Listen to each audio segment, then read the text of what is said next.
Acerca del alma, por Aristóteles.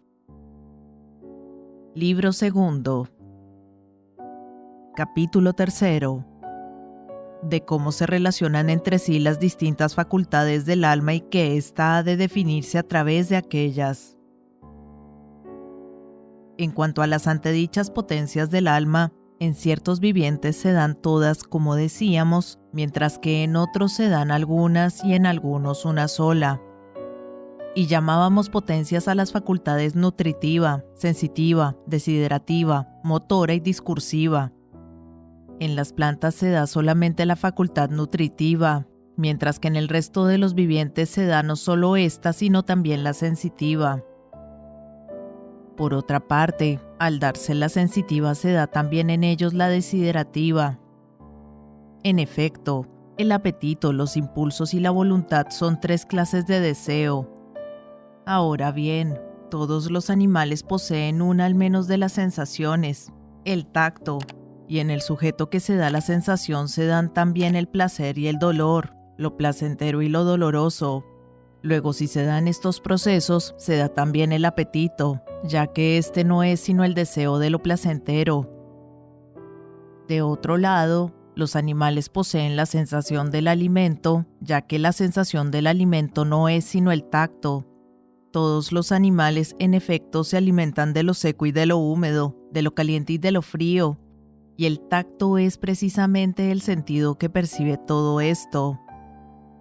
Las otras cualidades las percibe el tacto solo accidentalmente, y es que en nada contribuyen a la alimentación ni el sonido, ni el color, ni el olor. El sabor, sin embargo, constituye una de las cualidades táctiles. El hambre y la sed son apetitos, el hambre de lo seco y caliente, la sed de lo frío y húmedo. El sabor, en fin, es algo así como el regusto de estas cualidades.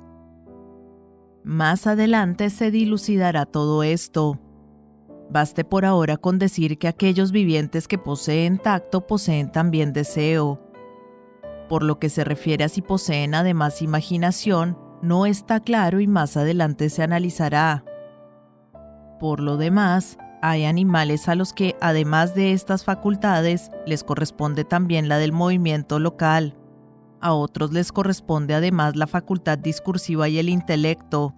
Tal es el caso de los hombres y de cualquier otro ser semejante o más excelso, suponiendo que lo haya. Es por tanto evidente que la definición de alma posee la misma unidad que la definición de figura, ya que ni en el caso de ésta existe figura alguna parte del triángulo y a cuantas éste suceden, ni en el caso de aquella existe alma alguna fuera de las antedichas. Es posible, pues, una definición común de figura que se adapte a todas, pero que no será propia de ninguna en particular. Y lo mismo ocurre con las almas enumeradas. De ahí que resulte ridículo, en este caso como en otros, buscar una definición común que no será definición propia de ninguno de los entes, en vez de atenerse a la especie propia e indivisible, dejando de lado definiciones de tal tipo. Por lo demás, la situación es prácticamente la misma en cuanto se refiere al alma y a las figuras. Y es que siempre en el término siguiente de la serie se encuentra potencialmente el anterior, tanto en el caso de las figuras como en el caso de los seres animados. Por ejemplo, el triángulo está contenido en el cuadrilátero, y la facultad vegetativa está contenida en la sensitiva. Luego, en revelación con cada uno de los vivientes, deberá investigarse cuál es el alma propia de cada uno de ellos. Por ejemplo, cuál es el alma de la planta y cuál es la del hombre o la de la fiera. Y deberá además examinarse por qué razón se encuentran escalonadas del modo descrito. Sin que se dé la facultad nutritiva no se da, desde luego, la sensitiva, si bien la nutritiva se da separada de la sensitiva en las plantas. Igualmente, sin el tacto no se da ninguna de las restantes sensaciones, mientras que el tacto sí que se da sin que se den las demás. Así, muchos animales carecen de vista, de oído y de olfato. Además, entre los animales dotados de sensibilidad, unos tienen movimiento local y otros no lo tienen.